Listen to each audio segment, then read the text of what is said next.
Es un agrado tener de vuelta a Rodrigo Godoy. Gusto de saludarte. Hace tiempo que no estabas con nosotros, Rodrigo. Hola Raúl, buen día. Igual muy contento de estar de vuelta. Ya fueron varios factores de salud y otros temas que me impidieron estar constantemente con ustedes, pero ya estamos de vuelta. Y con varias noticias de nuestro país, de lo que está ocurriendo, pero... Oye, sí, el tema de que está ocurriendo, llevamos 22, 23 días ya intensos, partido del 18, pero quizá uno de los ejes centrales siempre es la economía. En lo que nos demos vuelta siempre llegamos porque es muy vital. Así es, pero esta crisis social que tenemos igual no se soluciona tanto con cifras, con números, sí hay acciones que hay que tomar. Pero hoy en día se necesita calidad de vida para las personas y en el fondo hay un dicho que decía mi abuelo, que sabe, yo siempre digo lo que decía mi abuelo, y es que uno no puede vivir para trabajar, tiene que trabajar para vivir. Y hoy en día muchas familias chilenas están volcadas simplemente a trabajar, trabajar y trabajar para poder vivir. Entonces, en ese sentido, la calidad de vida ha disminuido bastante. Si bien tenemos acceso a una infinidad de cosas por la globalización, pero nuestras familias chilenas hoy en día no lo están pasando bien y tenemos una generación joven que también no tiene miedo, que se atreve a decir las cosas y en cambio nuestra generación, que fue una generación que también vivió bastante reprimida o con ciertos miedos, ciertos temores que uno escuchaba las entrevistas, si tú mismo te das cuenta, de repente estudios que se hacen, y antiguamente la gente tú le preguntabas, oiga, subió esto, y sí, ¿qué le vamos a hacer? Hay que seguir trabajando nomás. Y la gente respondía eso y se conformaba. Ay, pero ya que me estás diciendo de dichos, hay un dicho en el campo que dice por ahí que el infierno no es infierno porque es infierno, sino porque no se acaba nunca. Entonces, ahora ya llevamos varios días y la gente se empieza a estresar mucho. O sea, hay una incertidumbre. ¿Y cómo reducimos esa incertidumbre? Es un tema complejo.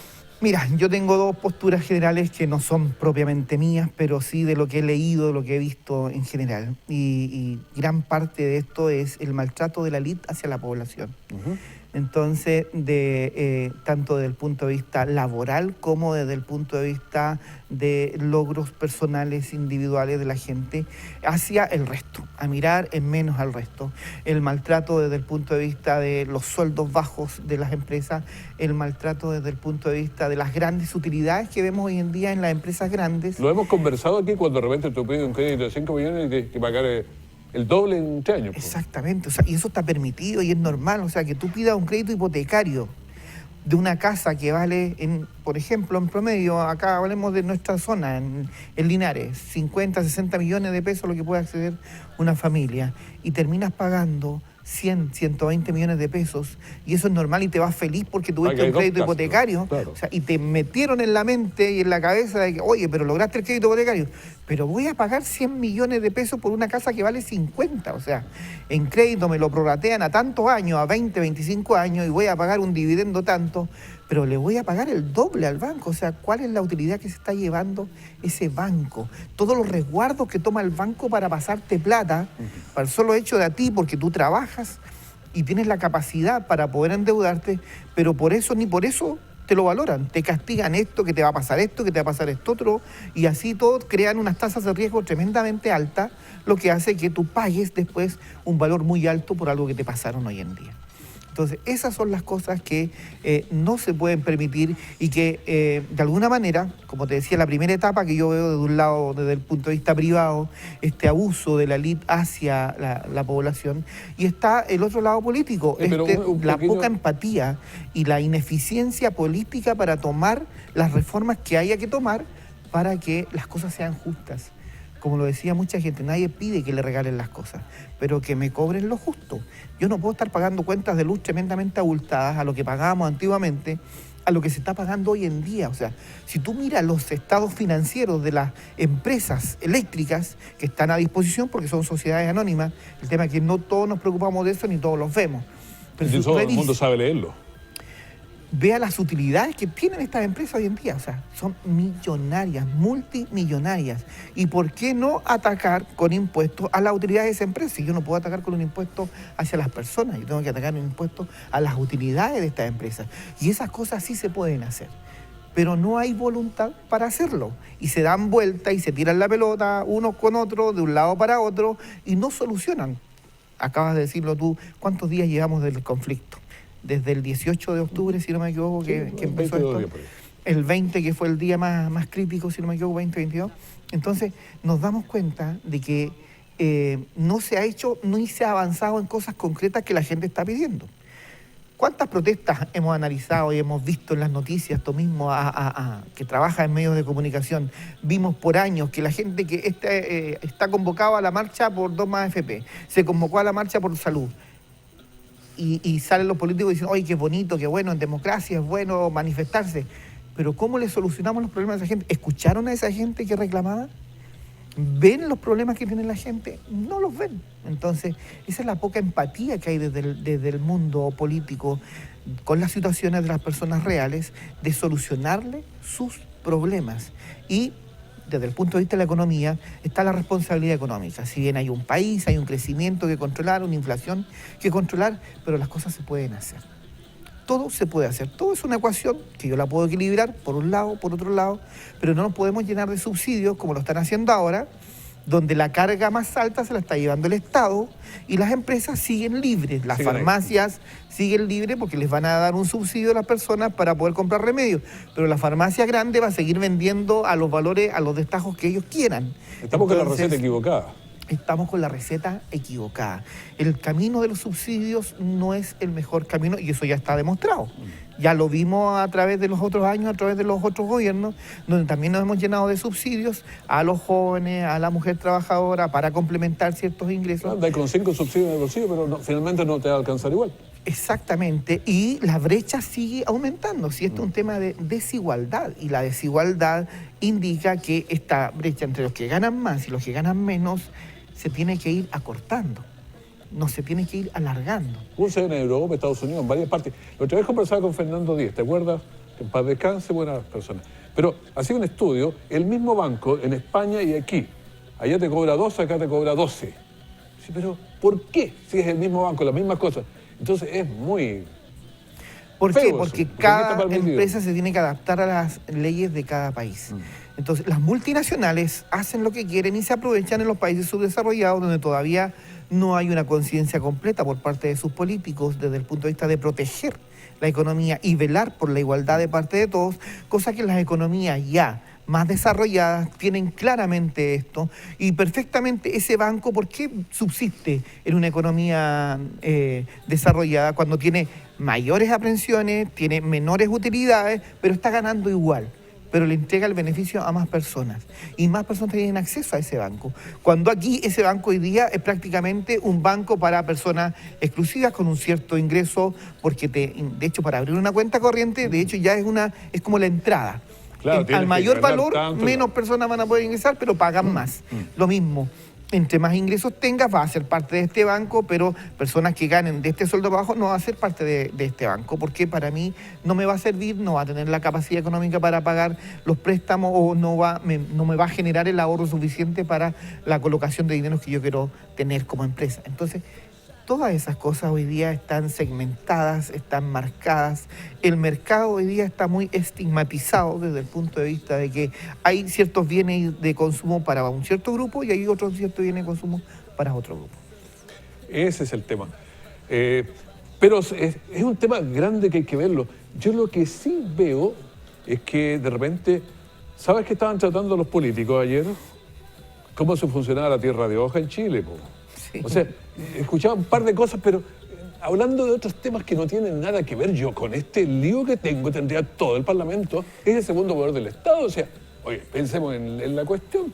Hay una cosa que hemos hablado nosotros que se llama la priorización, priorizar. Esta agenda legislativa se tiene que haber priorizado y haber puesto temas inmediatamente en discusión y cómo solucionarlo, llamar a personas, asesorarse con realmente ahora sí paguen asesores que tengan las competencias técnicas para que los puedan apoyar. Si nadie dice que un diputado o un senador tenga que dominar todos los temas, pero tienen que asesorarse por gente real. Hemos visto cuántas denuncias de asesores que tienen parientes, amigos, que ni siquiera tienen las competencias y que les pagan tremendos sueldos simplemente por apoyarlo, por ayudarse entre ellos. Pero fíjate que hay ellos, la verdad que esa que buscan la noticia de prensa y se las manda solo a asesores que ganan 4 millones. O sea, un asesor, ¿sí? Varias veces dicen, pero saca recorte de prensa y les manda, pero no, pues si tiene que hacer un estudio más sesudo de la cuestión. Pues. Por eso se llama asesor, porque tiene que prepararse, tiene que entregar un informe. Ahora, desde el punto de vista de nuestra economía local, es muy preocupante. Nosotros tenemos muchas pymes en nuestra provincia, en nuestra región. Y sobre todo las microempresas, más que las pymes, porque la pequeña también y la mediana, la pequeña y mediana empresa se mide entre ellos. De hecho, se compran entre ellos y son clientes, inclusive entre pequeñas y medianas empresas. Y ese es otro problema que está también afectando mucho, porque si a una pyme le está yendo mal y a la mediana empresa también le está yendo mal, la mediana empresa le está alargando los pagos a la pyme. Claro, porque no tiene plata, tiene que alargar. Exactamente, entonces está provocando un problema. Si bien hay una ley que está propiciando ahora del pago a 30 días para contratarse con el Estado, con las grandes empresas, el tema también está ocurriendo porque a veces tú no le vendes a la gran empresa, le vendes a las pymes o a tu consumidor final. Y hoy en día, con esta crisis, con estos problemas de que se han acortado los horarios del comercio, la gente cierra más temprano porque hay una convocatoria a una protesta a tal hora y todo lo demás. Está la calle estancada ahí. Exacto, y entonces eso ha involucrado que también han disminuido los horarios, los ingresos para las personas, pero la gente se está adaptando. De hecho, la gente está yendo más temprano al supermercado, está yendo más temprano a una infinidad de otras cosas, dentro de lo positivo que pudiéramos hablar de esto. Pero en general las pymes no están teniendo los ingresos que tenían hace meses atrás. Y eso también involucra un tema complejo. También las políticas que se están adoptando para las pymes son centralizadas, son anuncios apresurados, que todavía ni siquiera llega, por ejemplo, el tema del Banco Estado, que créditos blandos, que asesoría, apoyo para poder financiar el capital de trabajo en estos días. La gente está yendo al Banco del Estado y los funcionarios, ni la gente tiene idea del beneficio todavía de que tienen que entregar esto o que pueden darle facilidades o un crédito más flexible. Entonces, y págueme como quiere, como pueda. Puede hacerlo en un mes, 2 meses, 3 meses. Entonces, ¿de qué estamos hablando? Claro. Se anuncia a grande, el ministro de Economía y todo lo demás anuncian cosas y todavía ni siquiera están informadas a todo el país. Entonces se apresuran demasiado, el populismo de las noticias, esto mismo de este sueldo que van a subsidiar una parte del sueldo para que pueda la persona llegar a 350.000, 370.000 pesos imponibles, cosa que va a recibir 289, 290.000 pesos reales. Es un subsidio y todavía ni siquiera se ha aprobado, o sea, se acaba de enviar para que lo aprueben y ya lo dan lo anuncian con grandes carteles y todo lo demás que estamos en esto, si ni siquiera se ha aprobado. Ahora, hay una voluntad por parte de ambas cámaras de aprobar esta nueva agenda social que está promoviendo el gobierno, pero todavía no está aprobado, entonces le dan luces a la gente cuando deberían informar, queremos que esto se apruebe, que esto se haga. Pero también es un subsidio, parche, otra vez, que va a ayudar a una cierta cantidad de familias, si bien es algo, valoremos lo positivo, pero no es la regla general. La regla general indica que el sueldo mínimo hoy en día no alcanza para las familias chilenas, pero que también el valor de las cosas está sobrevalorado en este país. Cuentas como la luz, el agua. Si esas cosas bajaran, también ayudaría a que este sueldo para las personas, este ingreso mínimo, les alcance. Y esos son servicios que están totalmente regulados. O sea, se sabe cuánto es, se sabe cuántos clientes tienen, cuánto van a hacer. Se puede hacer. Se puede hacer el tema de la electricidad, el tema de la luz, el tema de agua. El agua, el tema de las carreteras, o sea, este tema de los tags. Nosotros mismos en Linares, para ir a Talca, tenemos que pagar un peaje lateral, para volvernos a Linares tenemos que pagar otro peaje. Tienes que ir al Retiro, lateral. Tienes que pagar no un peaje lateral, sino no. Tenemos 2 peajes en la región, o sea, y todavía no se ha hecho nada, o sea, toda la región, la mayoría tiene un solo peaje, nosotros tenemos 2 peajes en la región, con valores irrisorios que se siguen actualizando a tasas de compromisos de pago que hicieron las concesionarias con el Ministerio de Obras Públicas, de manera que quedaron amarrados a tantos años. Si bien es una tremenda inversión que el Estado no era capaz de hacerla, había que concesionarla, pero no por eso, porque yo te voy a hacer la pega, te voy a cobrar tanto y tú vas a aceptar todas esas reglas, te voy a cogotar y tantos años, no te preocupes si después yo no voy a hacer gobierno, así que tíralo a tantos años nomás y pero hagámoslo y vamos a tener carretera y yo voy a anunciar de que hicimos las primeras carreteras nosotros. Entonces eso a costa de no resultó y hoy día nos encontramos con carreteras concesionadas a muchos años, carreteras que ya están más que pagadas por los flujos. ¿Por qué? Hay otra cosa que no se ha hablado. Cuando el flujo de vehículos que existía hace 20 años atrás o hace 30 años atrás está triplicado o cuadruplicado. Entonces las utilidades de ellos en cuanto a cómo se proyectaron esos flujos en un principio, hoy en día están 3 o 4 veces más infladas. Entonces, ¿por qué no meterle la mano a las concesionarias, revisarle los costos y simplemente regularlos con una tarifa? Ya, no importa, usted sigue operando, pero hoy día el peaje va a costar, el troncal va a costar 1.000 pesos y los laterales va a costar 200 pesos. Sigan teniendo ingresos, pero a un ingreso real, un ingreso que permita que ellos sigan funcionando, pero que también que le permita un alivio al bolsillo de las personas que están usando esas carreteras. Lo que pasa en Estados Unidos, las carreteras te cobran un peaje, ¿cierto? Y lo tiras al asunto ahí, pero te cobran 200 pesos, 100 pesos. O sea, el tipo si pagó o no pagó, por último no es tanto porque son 100 pesos. Cada uno tiene una moneda y una de $0,25. Mira, por $0,25 era la cuestión. Entonces, nosotros no, porque puede entrar aquí a Linares a tener 600 pesos. Po. Casi $1. Claro, viniendo, si vienes, vas a Putagana aquí, vuelve, chum, venga, o sea. Entonces, ese es el tema, que la mayoría de en nuestra economía, la mayoría de las cosas están infladas en los valores. Y no sacamos nada con seguir subiendo sueldos mínimos y todo lo demás, si las cosas siguen subiendo a mayores tasas de lo que suben los ingresos. Por lo tanto, ese es un gran problema que está ocurriendo en este país. Y eso es incontrolable desde el punto de vista de una economía abierta. Desde el punto de vista de una economía protegida, perfectamente se pueden tomar los resguardos y permitir bandas de precios, controlar utilidades, impuestos a las utilidades, de manera de que se vea el beneficio hacia las personas, que su costo de vida disminuya. No puede ser que los terrenos hoy en día están sobrevalorados. Una casa, no es lo mismo comprar una casa en Linares que comprar una casa en Concepción, en Santiago o en Valparaíso. ¿Cuánto cuesta un departamento en Santiago hoy en día?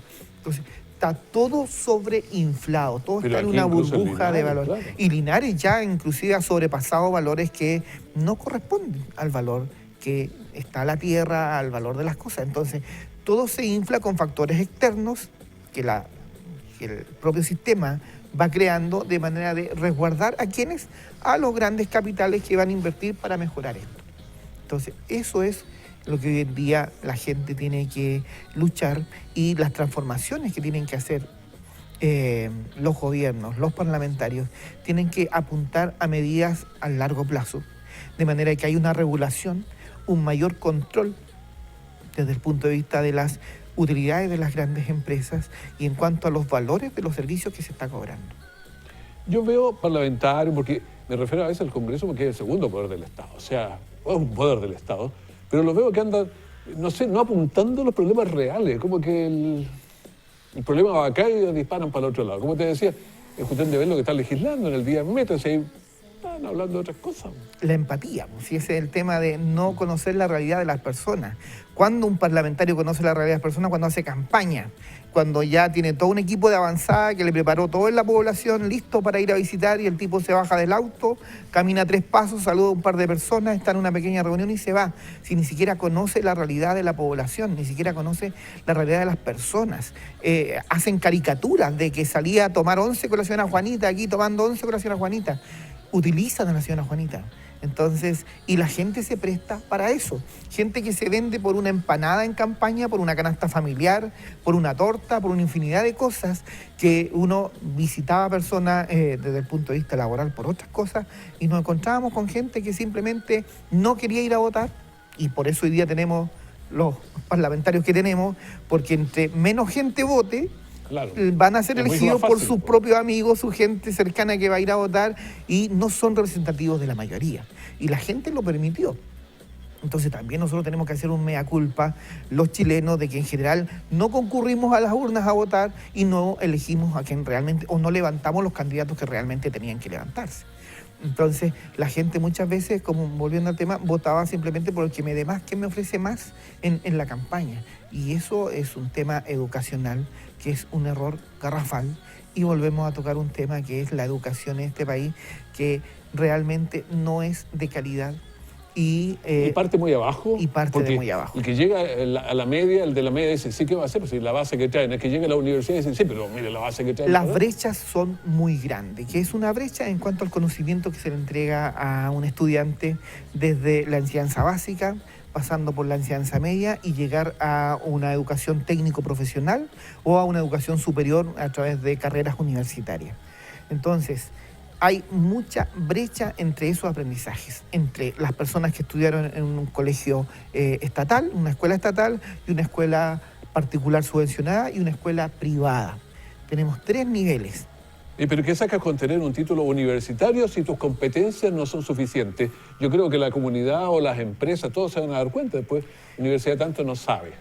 Ahí funciona el tema de que el mercado se regula solo, de alguna manera, de que al final nos vamos a encontrar con una gran cantidad de gente profesional que no va a tener todas las competencias desde el punto de vista de los conocimientos técnicos, de los conocimientos básicos que se necesitan para desarrollar una profesión, de manera que el mercado se va a regular y desde el punto de vista de que al final, ¿a quién eligen? Si cuando uno tiene un currículum de 3 profesionales y uno viene de tal universidad, otro viene de tal universidad y de tal universidad, yo voy a elegir al profesional cuando estén en igualdad de condiciones luego de las entrevistas y todo lo demás. Si se equiparan en todo, que al final, ¿qué prima? Van a primar la casa de estudio de donde venga, va a primar las notas que tuvo esta persona durante el periodo. Entonces, van a ir, hoy día se va a, aparte de la selección de personal, se va a hilar más fino desde el punto de vista de la selección del personal profesional, debido a que vas a tener una tremenda demanda de profesionales, porque hoy día este tema de la educación para todos ha involucrado que mucha gente pueda estudiar. El tema es que el sistema no se hace cargo de la brecha educacional que tienen estas personas, las falencias en matemática, en lenguaje, en distintas áreas que son básicas para iniciar las ciencias básicas de cada carrera general. Y eso provoca tremendas tasas de deserción y de reprobación en las universidades y en los centros de formación técnica. El tema es que el Ministerio de Educación mide a estas entidades a través de estos elementos: tasas de aprobación, tasas de deserción. Entonces, cuando ya el sistema es tanto, tienes tremenda demanda de gente que nunca había estudiado o que dejó de estudiar hace 10, 15 años, que hoy día está en situación de vulnerabilidad y tiene acceso a educación gratis, entonces esa persona va a entrar a un sistema donde le están ofreciendo poder continuar estudios, pero ese sistema no se hace cargo de esas brechas y no lo... este tema de regularizar sus estudios no lo normaliza, de manera de que esa persona entra en desigualdad de condiciones con otra persona que entró a la misma carrera, que viene de recién haber dejado de estudiar en la enseñanza media y que trae conocimientos frescos y va a continuar estudios. Entonces, no nos hacemos cargo al 100%. Hay ciertas nivelaciones, 1 a 2 semanas en las universidades, en los centros de formación técnica, pero son insuficientes. Eso no basta para... Si fuera tan fácil que en 2 semanas deja todo como nivelado. En 2 semanas vas a nivelar brechas de tantos años que dejó de estudiar la persona para poder continuar los estudios. Eso es una falsedad. Y lo saben el Ministerio de Educación y lo saben las mismas instituciones que lo están haciendo, porque eso provoca que la persona la seguimos acompañando. Le colocamos un tutor, le colocamos distintas personas para poder apoyarla, para que siga estudiando, pero esa persona se empieza a frustrar.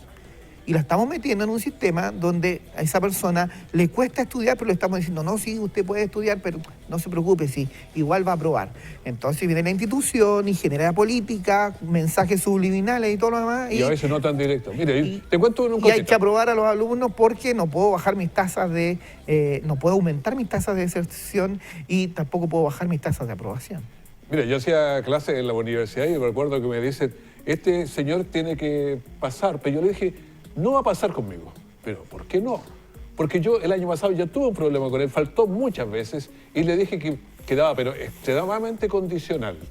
Y el otro año siguió faltando, pues. O sea, no, conmigo no pasa, le dije. No, yo, o sea, pero es una persona que uno aprecia, si no es problema del alumno, pero una persona que va al 50% de la clase o al 40%... Es imposible que tenga las competencias y que pueda aprender y que pueda aprobar un ramo a las finales de un semestre. Muchos dicen, no te preocupes. Pero sí hay que preocuparse porque necesitamos hoy día profesionales competentes, necesitamos gente bien preparada, bien formada, porque estamos velando por el futuro de nuestro país. O sea, esos van a ser los profesionales que van a seguir trabajando más adelante y que van a formar a otros profesionales también. Entonces, hay que preocuparse de eso, la calidad. Hoy día el Estado inyecta ingresos, ingresa subsidios para esto, para estudiar, para apoyar, pero no se ha preocupado de la calidad de la educación. Rodrigo Godoy, muchísimas gracias por estar con nosotros conversando y analizando toda esta problemática. Muchas gracias. Gracias a ti por la invitación. Pausa, volvemos de inmediato.